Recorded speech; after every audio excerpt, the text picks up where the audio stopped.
Bom dia, boa tarde ou boa noite, dependendo do horário aí que você estiver nos assistindo.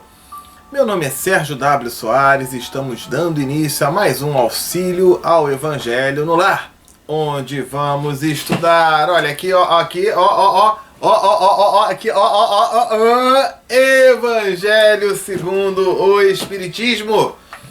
Estamos no capítulo 21, é aquele que fala assim: haverá falsos cristos e falsos profetas. E aí vamos estudar o item 5, prodígios dos falsos profetas, ok? Ou seja, aquelas pessoas que são talentosas para ser falso profeta. A gente já lembra que profeta, nesse sentido aqui evangélico, não é o cara que adivinha o futuro, não. É outra história que a gente estudou semana passada, né? Mas vamos reprisar hoje aqui, vamos revisar hoje aqui, tá bom? Muito bem, a nossa página na internet, você já tá vendo aqui, ó, www.evangelionolar2012.blogspot.com. Entrando lá, o que você vai encontrar? Toda semana um novo vídeo. É na sexta-feira que a gente publica. Toda sexta-feira um novo vídeo. Além desse vídeo, você vai encontrar o passo a passo de como fazer o Evangelho no Lar. Você vai encontrar o texto do Evangelho, o texto da página de preparo. Hoje, por exemplo, livro Pão Nosso, do Emmanuel, psicografado pelo Chico Xavier. Vai encontrar o significado das palavras mais difíceis. A gente bota do lado o significado dessas palavras. Tudo mastigadinho. Ah, Sérgio, eu não tenho Evangelho. Lá no site tem o texto. Ah, Sérgio, eu não tenho a página de preparo. Lá no site tem o texto. Ah, Sérgio, o Espiritismo tem palavra difícil. Lá tem o significado. Acabou a desculpa, né? Vamos parar com essa desculpa aí, né? Eu até recomendo que você aí mande para os amigos, né, o link de quem fala que tem essas dificuldades, que não tem mais desculpa. E ainda assim, se tiver dúvida, manda um zap para cá. Manda o WhatsApp. Sabe qual é o WhatsApp? Olha aqui, ó. 21 99247 5631. Vou repetir, hein? 21 99247 5631. Manda mensagem, a gente sempre responde. Pode às vezes demorar um pouquinho, mas todas as mensagens são respondidas. Ainda se você preferir mandar e-mail, olha aqui o e-mail: amor, perdão e fé @gmail.com. Vou repetir: amor, perdão e fé @gmail.com. Então você pode mandar seu WhatsApp para cá também, seu e-mail também. Tanto o e-mail como o zap às vezes demora um pouco, mas eu sempre respondo, ok? Se você mandar o e-mail e demorar, provavelmente caiu na caixa de spam, naquela caixa de lixeira, né? É preferível mandar o WhatsApp. O WhatsApp é mais garantido, né? O WhatsApp não tem lixeira, não tem nada disso, né? É preferível mandar o WhatsApp. Bom, o nosso estudo, ele também é publicado no Facebook. Então você pode procurar no Facebook, aqui ó, facebook.com/Evangelho no Lar 2012, tudo junto. Sérgio, por que é esse 2012 aí? Evangelho no Lar 2012. É porque nós começamos esse trabalho em 2012, tá certo? Então você pode acompanhar lá no Facebook, clicar no curtir, no compartilhar, no acompanhar, ser notificado quando tiver a novidade. Enfim, é muito bom aí também para a gente levar adiante essa ideia do Evangelho no Lar.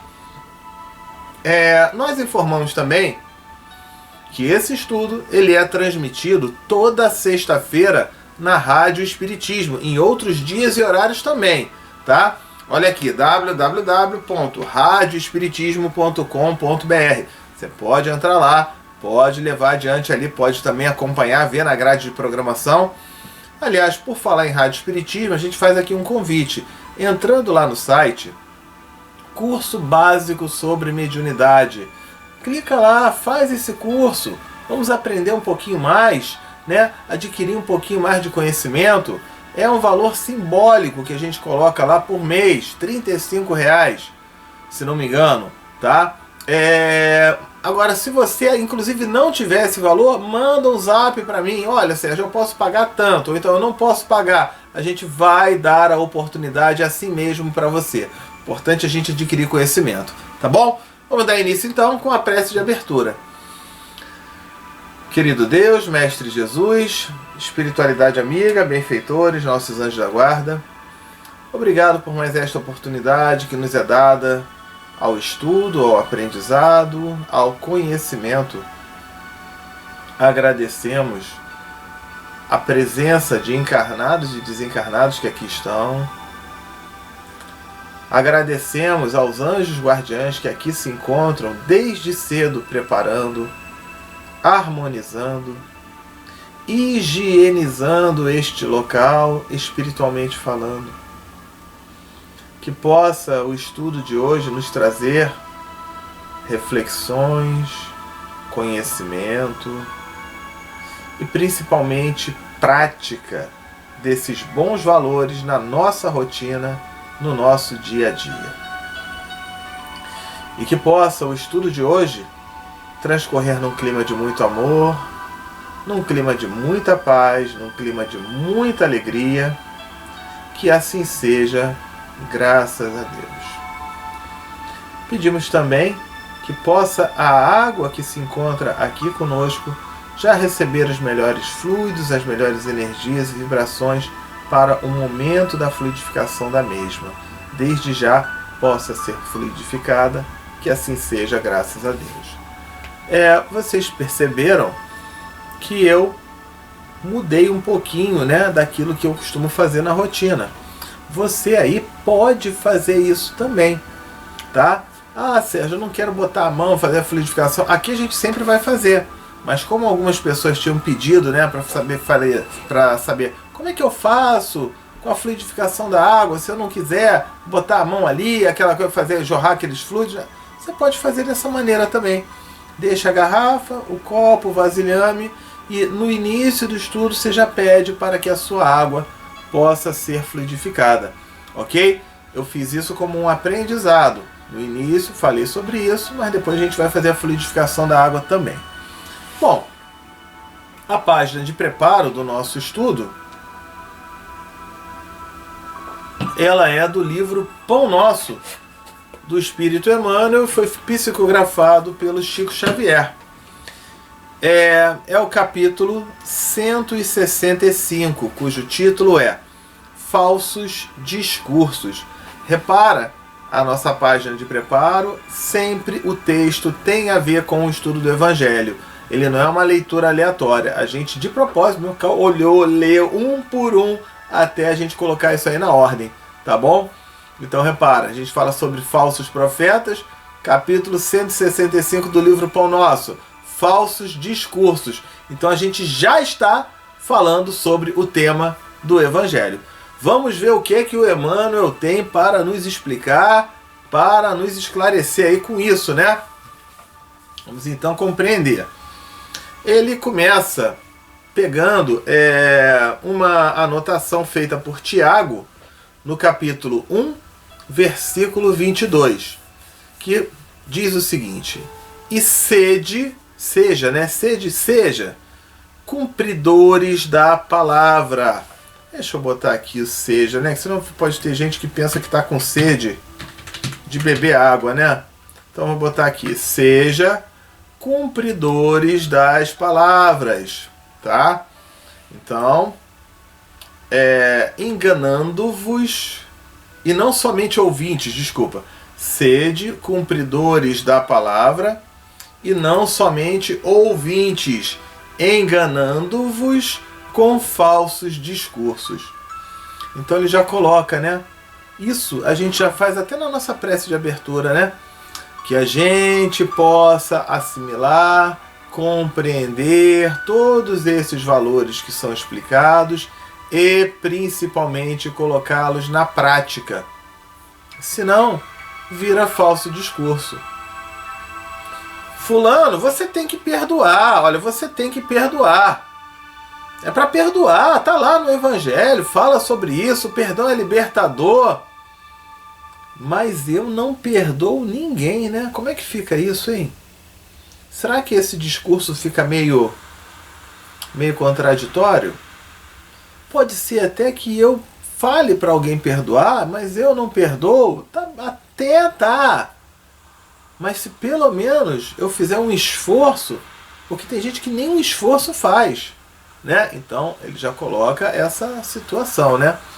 A gente ficar só de ouvinte é maravilhoso. Assistir palestra é uma delícia. E praticar aquilo que aprendeu na palestra, como é que fica, hein? Então esse aí talvez seja um dos grandes desafios que nós temos no nosso dia a dia, né?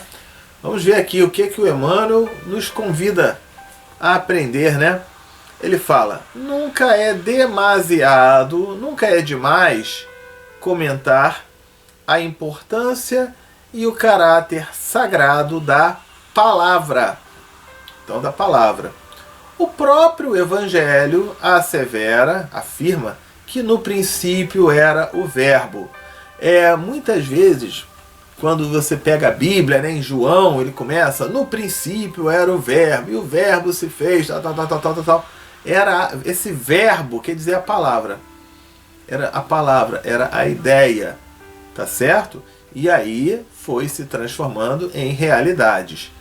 Então ele fala: no princípio era o verbo. Tanto que na frase anterior ele fala a importância é o caráter sagrado da palavra. Ok? O próprio Evangelho afirma que no princípio era o verbo.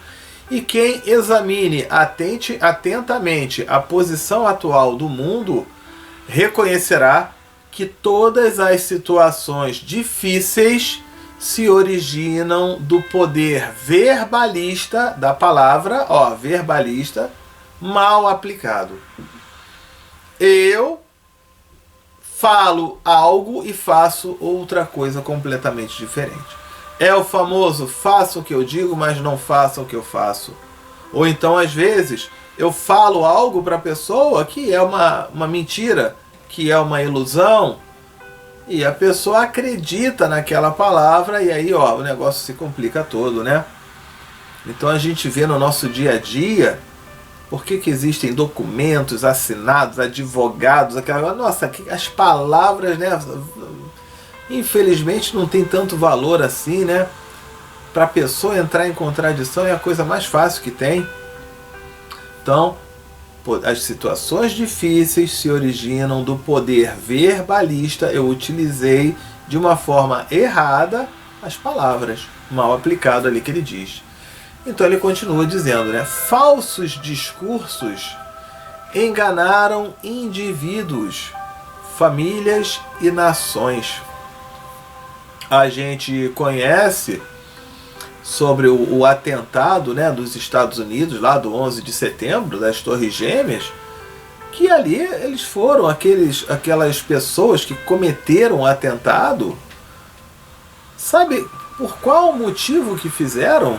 Seriam considerados heróis perante Deus, e ao fazer aquilo, sacrificar a própria vida, eles iriam para um paraíso com não sei quanto, 37 virgens, se não me engano, um número aí, 37 virgens para servi-los, para ficar com... Olha que ilusão ali que foi colocado. E chegou-se ao ponto de se matar, né, centenas de pessoas, de quase estourar uma guerra por causa de um poder verbalista mal aplicado. Uma ilusão. Imagina esses espíritos como devem ter se decepcionado.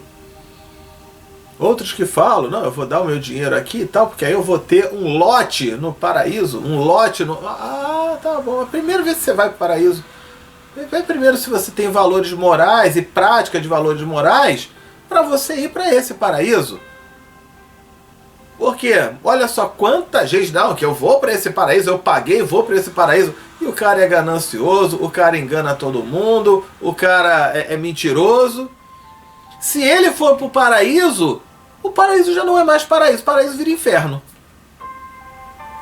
Porque que eu saiba, paraíso, por definição, é um lugar, né, ou aquela definição lá da Bíblia, né, é um lugar de paz, de tranquilidade. Seria o lugar dos espíritos perfeitos, talvez. Como eu sou imperfeito, é uma ilusão. Aqui na nossa doutrina espírita, a gente já coloca bem claro. Outro dia eu vi uma pessoa falando: Sérgio, olha, nessa reencarnação eu vou fazer tudo certo, tá? Tudo direito, porque eu quero aproveitar. Eu quero desencarnar, é mundo de provas e expiações, né? Ainda tem o de regeneração, os felizes e os perfeitos. Já vou logo pro perfeito, eu já quero ir logo pro...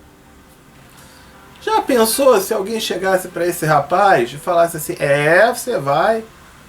Ainda não vai. Eu não vou vender essa ilusão, eu não vou trabalhar essa ilusão com aquela pessoa. Somos espíritos imperfeitos, estamos em processo de evolução, estamos caminhando, estamos progredindo, mas ainda falta bastante estrada para a gente chegar lá. Embora a gente saiba que todos nós chegaremos lá. Isso foi dito pelo próprio Jesus, né? Nenhuma ovelha do rebanho se perderá, então vamos chegar todos lá. E chegaremos até ao ponto do próprio Jesus, de fazer as coisas que o próprio Jesus fazia. Aliás, dito também por ele: ó homens de pouca fé, tudo aquilo que faço podereis fazer também. Um dia também conseguireis fazer. Olha aí. Agora a pessoa de repente ela já leva isso ao pé da letra. Agora, opa, peraí, vamos utilizar esse entendimento aí, né? Então ele estava dizendo sobre falsos discursos enganaram indivíduos, famílias e nações. Acreditaram alguns em promessas vãs, à toa, né? Tolas, né? Outros em teoria, vou botar aqui, tolas. Outros em teorias falaciosas, mentirosas. Eu dei o exemplo aí do pessoal das Torres Gêmeas, né? De ter aquelas virgens todas ali, né? Enfim, imagina aquelas virgens, o que elas iriam ficar fazendo ali, né? Meu Deus, essas virgens estariam condenadas, né, também, né? A ficar ali, não evolui, não progride, não avança. Olha só quanta coisa. Enfim, outros ainda em perspectivas de liberdade sem obrigação. Ah, isso aí, nossa! Olha, você constrói uma igreja, um palácio, você está livre, não tem mais obrigação de nada. Olha... Liberdade sem obrigações. Quero direito para mim. Mas dever? Não tem nenhum, não. Sabe o que isso aconteceria se isso viesse a se tornar uma realidade? A lei de causa e efeito deixa de existir. Quero direitos, mas eu não tenho deveres, não. Ah, sim. Olha que engano aí, né? E raças, agrupamentos e criaturas, identificando a ilusão, atritam-se, brigam, né, mutuamente, procurando a paternidade das culpas. Então começa um ficar botando culpa no outro, um reclamando do outro. A culpa é dele, ele é que me disse isso, ele é que me prometeu aquilo, eu não sabia de nada e tudo mais. Mas a gente não sabia de nada, mas a gente pode buscar o conhecimento, né? Essa historinha, num mundo digital, com internet, você pode botar qualquer palavra e você vai encontrar o significado. Você vai encontrar vídeos, vai encontrar gravuras, vai encontrar textos de autores do mundo todo. Essa história aí de a culpa é disso, daquele, porque eu não sabia. Opa, peraí. A gente tem a possibilidade de pesquisar, de aprender, de conhecer. Se você não conhece, não aprende, não pesquisa, não olha nada, talvez esteja na hora de parar de ficar vendo novela ou assistindo futebol. Só vendo novela e só assistindo futebol. Vamos também aprender coisas novas. Não quero dizer que você está proibido de ver novela ou que está proibido de assistir futebol, não é isso. Mas dedica um tempinho da tua vida para um aprendizado, para o próprio evangelho no lar, para pesquisas, para conhecimentos e principalmente a prática disso tudo, né? Para depois não ficar botando culpa em A, B ou C. Ok? Isso, ficar botando a culpa nos outros, é vitimismo. Você está se colocando como vítima. Eu sou coitadinho do mundo, eu sou coitadinho do universo, que mal fiz eu a Deus. Você não fez mal nenhum. Mas o que você está fazendo para se melhorar? Para aprender? Para se tornar uma pessoa melhor? Para praticar esses bons valores? É meio chato falar isso assim, né? Que parece que eu tô dando uma dura, né? Mas é isso mesmo. O que eu posso fazer de diferente? Porque a pessoa se vitimiza, bota a culpa nos outros. O que acontece? A culpa sempre vai ser dos outros. Ele é vítima, é um padrão de comportamento.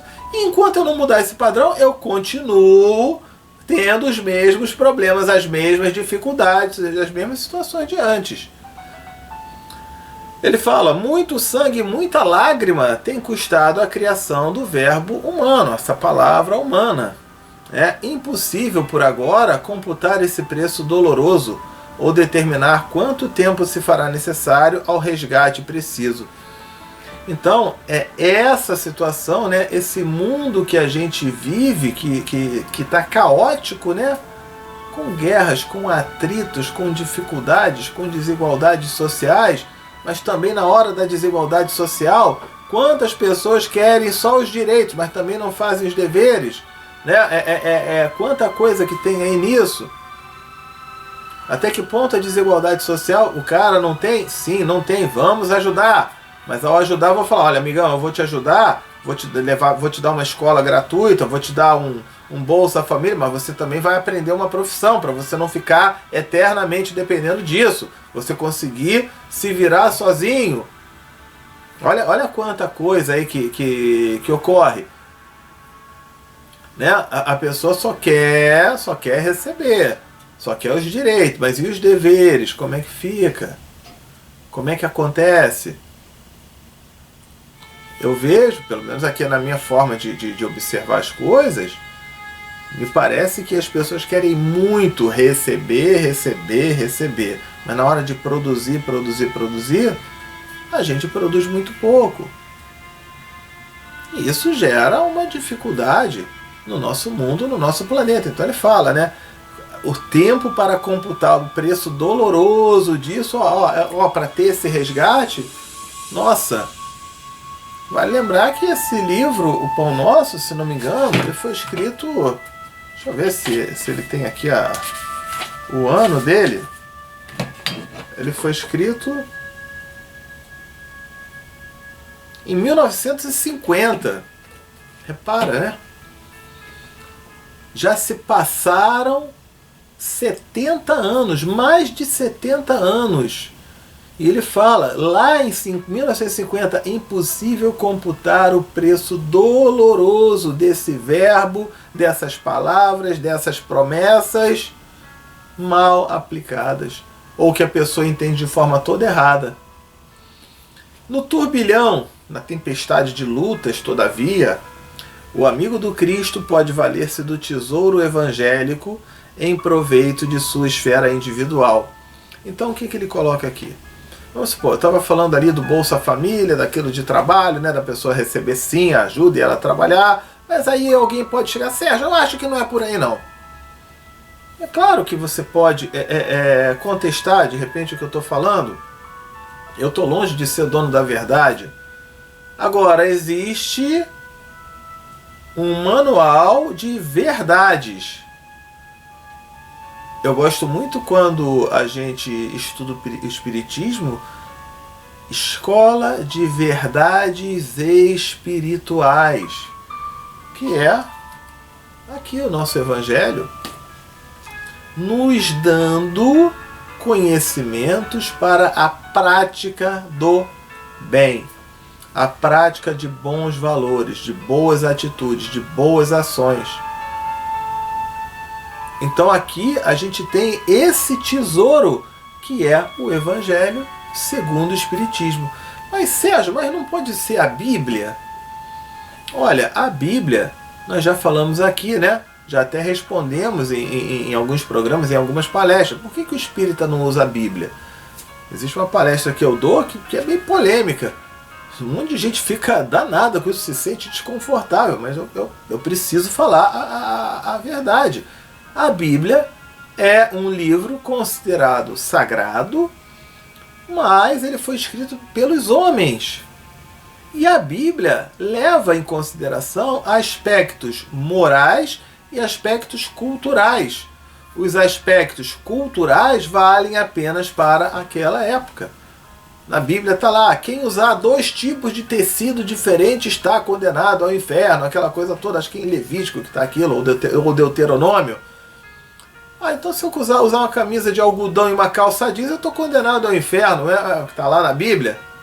Olha como é que... Questões culturais.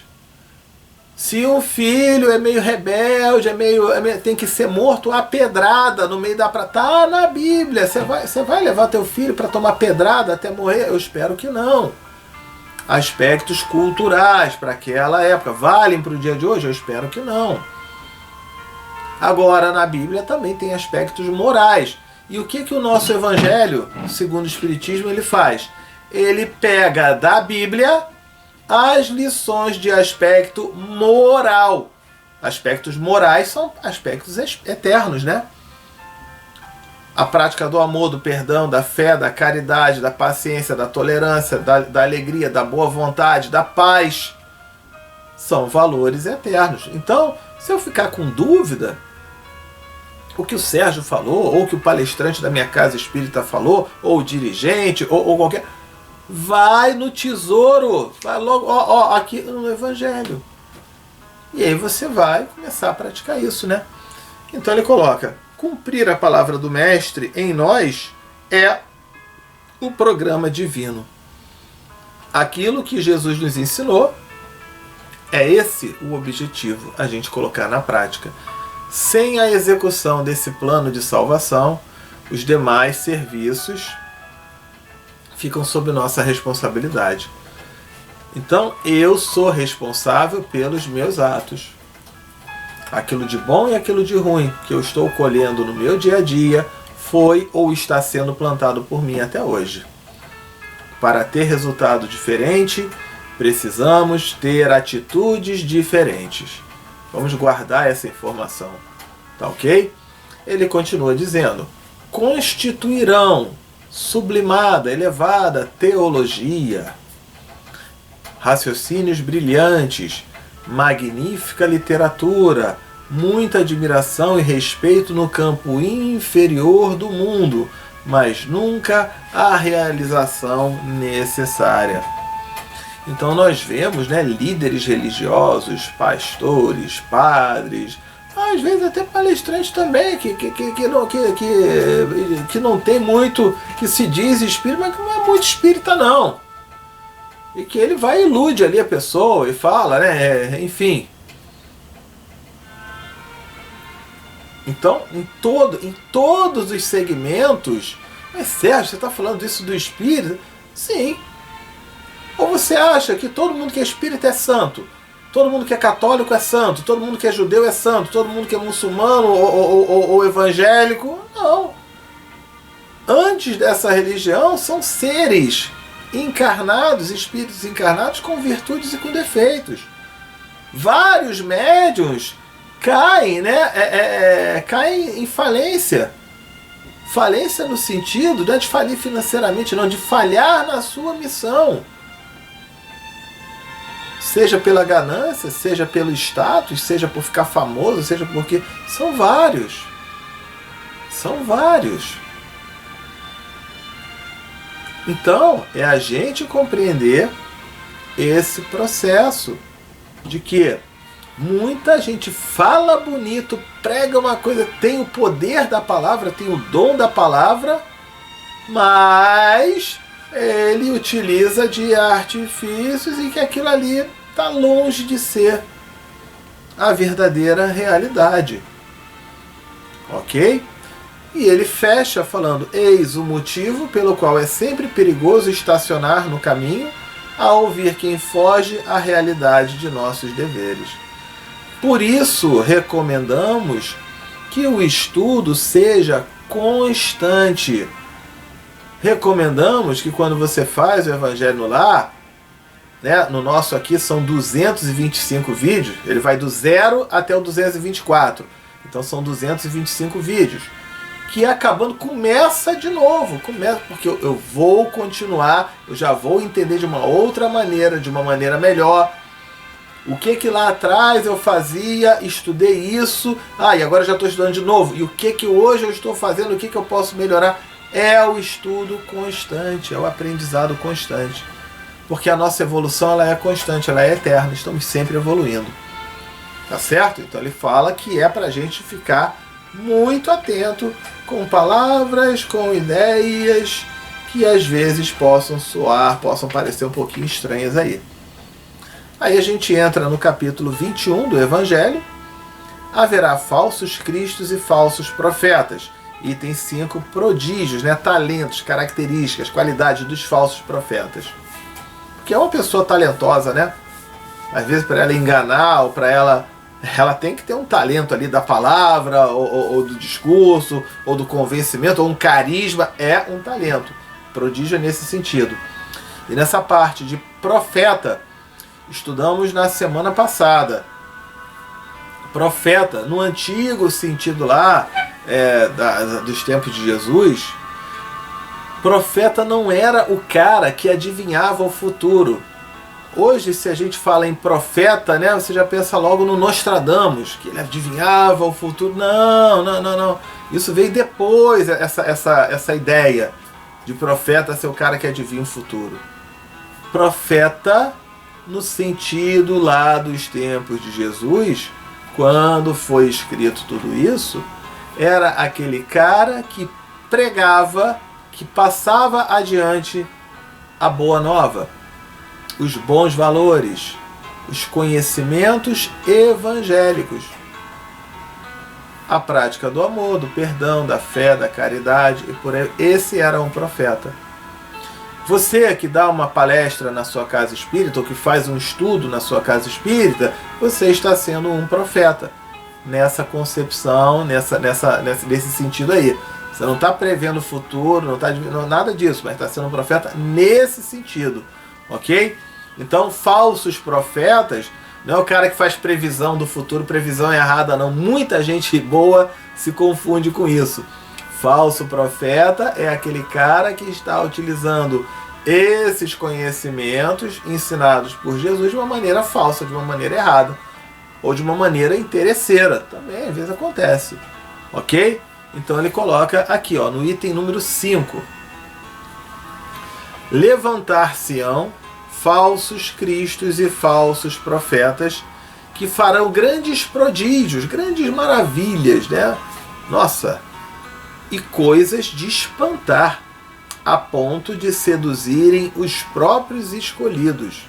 Então é uma pessoa maliciosa, é uma pessoa carismática, é uma pessoa que sabe convencer aquilo ali, né?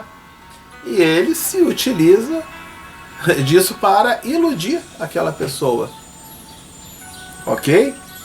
Essas palavras, aliás, se observa essa parte de iludir, é por isso que a gente coloca muito, né, que o Espiritismo, ele é religião, ele é filosofia, mas ele é também ciência. Por quê? Quando existem os fenômenos, quando existe a psicografia, quando existe a vidência, quando existem aqueles fenômenos mediúnicos, né?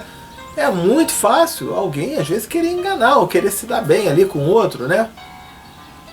Agora, aí a gente vai precisar observar a parte científica, a parte desses conhecimentos. A gente precisa observar como ciência. Comunicação com os espíritos. Não acontece não acontece não. Isso é ilusão. E como é que o Chico Xavier, estudando até a 4ª série, ele escrevia e falava em outros idiomas? Na hora que ele estava dando passividade ou quando ele estava psicografando? Como pode ser isso? Existe algum fenômeno. Aí quando a gente vai observar a ciência, existe a transcomunicação instrumental, por exemplo, que através de aparelhos você consegue gravar. Procure aí, TCI, transcomunicação instrumental. Vem a ciência provando, para eu não cair na ilusão de alguém que queira me enganar, né? Então eu vou ver a seriedade daquilo, a credibilidade daquilo, eu vou observar. Porque gente para fazer maravilha e saber enganar, tem muito, infelizmente tem muito. Então ele fala, né, que engano, né, seduz aquele próprio escolhido. E ele continua, essas palavras dão o verdadeiro sentido do termo prodígio. Na acepção, na interpretação teológica, os prodígios e os milagres são fenômenos excepcionais, fora das leis da natureza. Sendo estas exclusivamente obra de Deus, pode ele, sem dúvida, derrogá-las, anulá-las, se lhe apraz, se lhe agrada o simples bom senso. Porém, diz que não é possível, haja ele dado, Deus, né, dado a seres inferiores e perversos um poder igual ao seu, nem ainda menos o direito de desfazer o que ele tenha feito. Então ele está colocando aqui o seguinte, né? Eu sou o enviado de Deus e eu faço, eu aconteço, eu não sei o que lá, eu vou fazer trovejar, eu vou fazer chover, eu vou fazer um monte de coisa. Eu tenho poderes. Peraí. Se é um poder, esse poder é de Deus, não é nosso. É a primeira coisa que acontece. E aquilo que se chama milagre, não existe milagre. Mas Sérgio, e transformar água em vinho e tantas coisas, né? Existem fenômenos, eu me utilizar de fenômenos da natureza que eu desconheço. Então, como eu desconheço, eu passo a chamar de milagre. Depois, quando chega num ponto que todo mundo tem conhecimento, não vira mais milagre. Você está me vendo aqui, né, em qualquer lugar do mundo, quando a gente faz as nossas lives, né, em tempo real, isso talvez nos anos 50 fosse considerado um milagre. De você ter um aparelhinho telefônico, que você pudesse fazer isso, conversar com um parente, poderia ser considerado um milagre. Hoje não é mais. Eu gosto muito do exemplo, ferver a água sem usar o fogo. Isso seria considerado um milagre. Hoje, qualquer pessoa consegue ferver a água sem utilizar o fogo, através de um forno micro-ondas. Mas se eu viajasse no tempo e levasse um forno micro-ondas para os anos 40, eu ia ser considerado um milagreiro. Olha, ele consegue ferver a água sem usar o fogo. Por quê? Eu estaria me utilizando de fenômenos da natureza que aquele povo dos anos 40 não conhece. Então eles iam me achar um grande milagreiro. Deu para entender aí? Então ele coloca, na verdade, são fenômenos da natureza. Deus não vai dar esse poder de milagre para ninguém. Até mesmo na hora de uma psicografia, não é milagre, é a mediunidade, é aquele espírito se acopla no corpo, né? É explicado cientificamente aí, de uma forma, né? Não tem milagre aí. Então ele fala, Deus não ia dar o princípio dele, essa capacidade, inclusive para gente que é perversa, para gente que está errada, para gente que é do mal. Aí já não seria mais Deus, né? Então ele fala, semelhante princípio não nos pode Jesus ter consagrado. Se, portanto, de acordo com o sentido a que se atribui essas palavras, o espírito do mal tem poder de fazer prodígios tais que os próprios escolhidos se deixem enganar. O resultado seria que, podendo fazer o que Deus faz, os prodígios e os milagres não são privilégio exclusivo dos enviados de Deus, e nada provam, pois que nada distingue os milagres dos santos dos milagres dos demônios. Necessário, então, se torna procurar um sentido mais racional para aquelas palavras de milagre e de enviado de Deus. Na verdade, é a utilização de artifícios. Mas a pessoa, ele quer enganar, quer passar uma de poderoso, né, que diz que é milagre, diz que não é bem assim. Então ele acabou de explicar, né, por um princípio lógico. Aí ele continua, para o vulgo, para uma pessoa comum, ignorante, todo fenômeno cuja causa é desconhecida passa por sobrenatural, maravilhoso, miraculoso, aquela coisa toda. Ele vai achar que é um milagre, ele vai achar, enfim. Outro dia, aquelas crenças com aqueles índios, né? Isso fora do Brasil que tinha, né? Aquele pessoal que ficava botando, acendendo vela, fazendo aquela coisa toda, né? Num lugar desse aí, tinha um cara que era considerado milagreiro, eles fizeram no gramado ali, eles colocaram um elevador. um pequeno elevador, que lá no subsolo o cara puxava a cordinha, aí o cara surgia do chão, surgia assim, então a gente colocava o chapéu no chão, né? E aí surgia o cara, o pessoal, milagre, milagre. Não, não era. Mas aquelas pessoas não sabiam o que era elevador, não sabiam daquele mecanismo, achavam que era milagre. Por isso, a gente precisa estudar, aprender, conhecer, buscar sempre conhecimento. Ele continua falando aqui, né? Não é mais do que uma aplicação de uma lei da natureza, tá? Então, ele já nos explica isso, uma lei da natureza. Assim, o círculo dos fatos sobrenaturais se restringe à medida que o da ciência se alarga. Aquilo que eu considerava sobrenatural, à medida que a ciência vai me trazendo conhecimento, eu olho, isso aqui não tem nada de... né? Tá explicado cientificamente, tá certo? Em todos os tempos, homens houve que exploraram em proveito de suas ambições, de seus interesses e do seu anseio de dominação certos conhecimentos que possuíam, a fim de alcançarem o prestígio de um pseudo-poder, de um falso poder sobre-humano, ou de uma pretendida missão divina. Então o cara falava, eu sou o cara, eu sou isso, eu aquilo, me sigam, me deem dinheiro, me façam, me aconteça, aquela coisa toda. São esses os falsos cristos e os falsos profetas.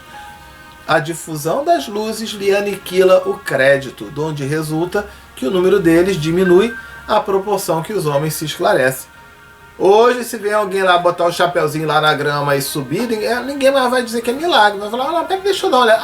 Rapaz, mas espertinho você, né? Tem um elevador aqui, né? Não tem milagre nenhum com isso, né? Ou seja, o pessoal vai buscar aquele conhecimento. O próprio Kardec, quando via as mesas girantes, não pense que ele acreditou de primeira, não. Ele foi conferir lá no teatro e tudo, se tinha cordinha, se tinha nylon, se tinha alguma coisa, para que ele então... sim... né? Então a gente vai buscando esse conhecimento. O fato de operar o que certas pessoas consideram prodígios não constitui, pois, sinal de uma missão divina, visto que pode resultar de um conhecimento cuja aquisição está ao alcance de qualquer um, ou de faculdades orgânicas especiais que o mais indigno não se acha inibido de possuir, tanto quanto mais digno. A própria mediunidade. Mediunidade, mas aquele cara é de luz, olha a mediunidade que ele tem, que ele se comunica. Não, não tem nada a ver. Se o cara tiver mediunidade, ele se comunica com o espírito bom e com o espírito ruim. E ele vai escolher que caminho vai tomar. Ok? O verdadeiro profeta se reconhece por mais sérios caracteres e exclusivamente morais. Então, como é que eu sei um verdadeiro profeta? Pelas suas atitudes. Essa é a melhor forma de eu identificar, de eu perceber. Prece para pessoas encarnadas ou desencarnadas, amigos ou inimigos. Vou fazer a prece quando eu disser pausou. Você pausa aí, menciona o nome das pessoas, tá bom? Os nomes das pessoas. Querido Deus, Mestre Jesus, Espíritos amigos e benfeitores, viemos neste momento fazer um pedido muito especial por cada irmãozinho ou irmãzinha, encarnado ou desencarnado, onde quer que se encontre, que possa receber toda ajuda, auxílio, amparo, fortalecimento ou esclarecimento. Muito obrigado, que assim seja, graças a Deus. Vamos então pausar e mencionar os nomes. Pausou aí então.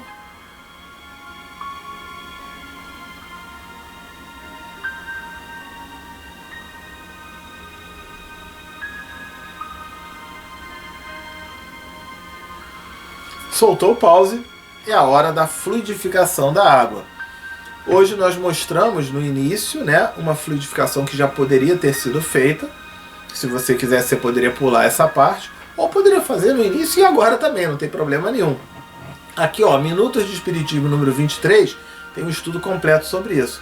Colocar as mãos sobre essa água e fazer a seguinte prece. Querido Deus, Mestre Jesus, Espíritos amigos e benfeitores, viemos pedir-lhes para que possa esta água, neste momento, receber os melhores fluidos, energias e vibrações, de forma que, ao contato dela com nossos organismos, possa nos proporcionar tudo aquilo de bom, de melhor, de importante ou de necessário a cada um de nós. Que assim seja, graças a Deus. Então, estou colocando aqui a minha água.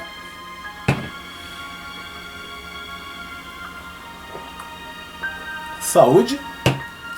Chegamos então ao momento da prece de encerramento, né? Vamos lá então. Querido Deus, Mestre de Jesus, Espíritos amigos e benfeitores, obrigado por mais esta oportunidade de estudo, de aprendizado, de conhecimento, de percepção de determinados fatos e situações, a importância de ficarmos atentos a tudo. Cada minuto da nossa vida a gente ter atenção e ter a vigilância. Obrigado aos anjos guardiães que aqui estiveram conosco, harmonizando e limpando este local, que possamos fazer a nossa parte para mantê-lo tão limpo como se encontra agora, que consigamos praticar todos esses valores que nos foram ensinados e esclarecidos hoje, uma semana de paz, de luz, de harmonia, e que possamos estar aqui reunidos na próxima semana para mais uma oportunidade de um Evangelho no Lar, de estudo, aprendizado e conhecimentos, que assim seja, graças a Deus. Muito bem, né? Sendo assim, estamos finalizando mais esse Evangelho no Lar, tá ok? Fiquem com Deus, tenham todos uma ótima semana e encontro marcado na semana que vem. Tchau, tchau!